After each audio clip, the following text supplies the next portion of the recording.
Assalamualaikum warahmatullahi wabarakatuh. Perkenalkan, nama saya Widi Lestari. Saya NIM 1 dari Ekonomi Bisnis Syariah kelas A. Di sini saya akan menjelaskan tentang wakalah. Jadi, stay tune dan semoga bermanfaat. Terima kasih.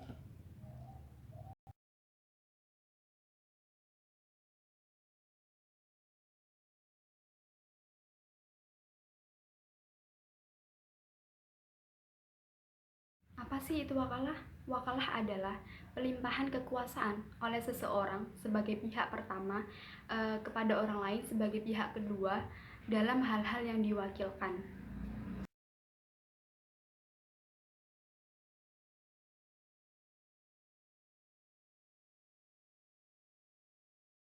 Hukum dasar dari wakalah yaitu yang pertama dari Al-Quran, di mana salah satu dasar hukum diperbolehkannya wakalah adalah sebagai difirmankan oleh Allah Subhanahu wa taala, "Jadikanlah aku sebagai bendahara negara atau Mesir. Sesungguhnya aku adalah pandai menjaga lagi berpengalaman." Surat Yusuf ayat 55. Yang kedua dari hadis yaitu bahwasanya Rasulullah mewakilkan kepada Abu Rafi dan seorang Ansor untuk mengawini Maimunah binti Harits. Dalam kehidupan sehari-hari Rasulullah telah mewakilkan kepada orang lain untuk berbagai urusan. Dua diantaranya yaitu membayar hutang, mewakilkan pengurusan unta dan lain-lain. Yang ketiga yaitu ijma. Dari ijma, ulama memperbolehkan wakalah karena dipandang sebagai bentuk tolong-menolong atas dasar kebaikan dan takwa yang diperbolehkan oleh Allah dan Rasulnya.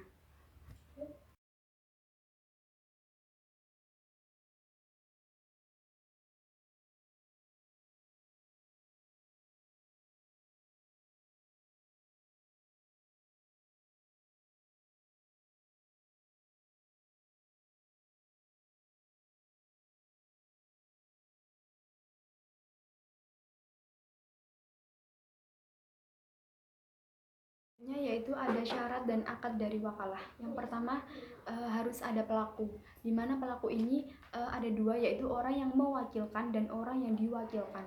Orang yang mewakilkan disyaratkan harus memiliki kecakapan untuk bertindak, yang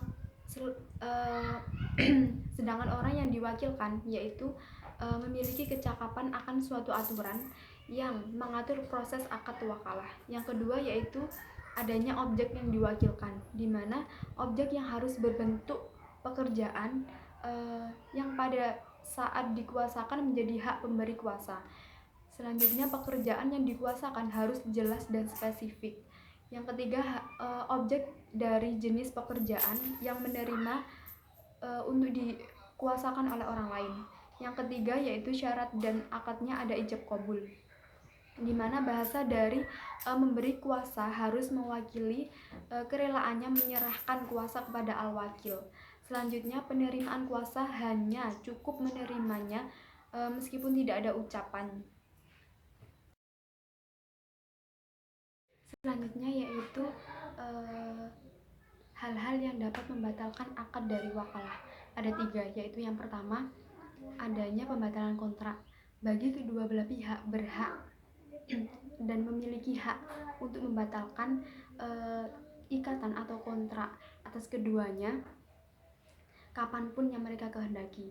Yang kedua yaitu ketika cacat kelayakan tasyarufnya, atau dimana dari kedua belah pihak tersebut ada mengalami cacat seperti gila, dari kecelakaan ataupun ataupun ditetapkan syafi atau falah, itu wakalah akan bisa batal seperti itu.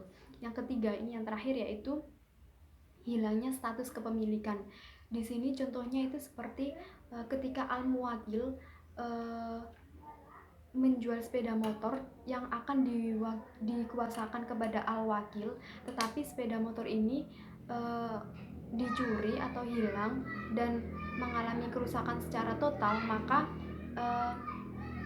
kontrak atau wakalah itu bisa batal.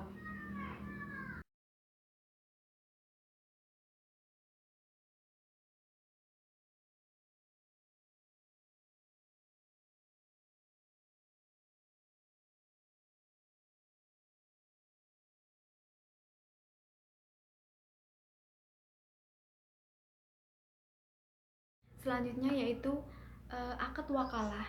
Itu dapat diaplikasikan di dalam berbagai bidang, termasuk dalam bidang ekonomi. Misalnya, yang pertama yaitu letter of credit import syariah, di mana pada aplikasi ini itu menggunakan wakalah, di mana bank menerbitkan surat pernyataan akan bank dengan imbalan pemberian ujrah atau free.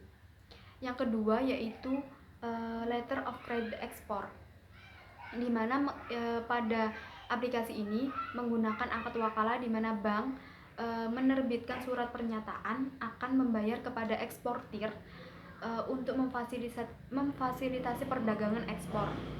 Yang ketiga yaitu ada investasi reksa dan syariah. Pada aplikasi ini penggunaan akad wakalah dan mudharabah, di mana pemilik modal memberikan kuasa kepada manajer investasi agar memiliki kewenangan menginvestasikan dana dari pemilik modal.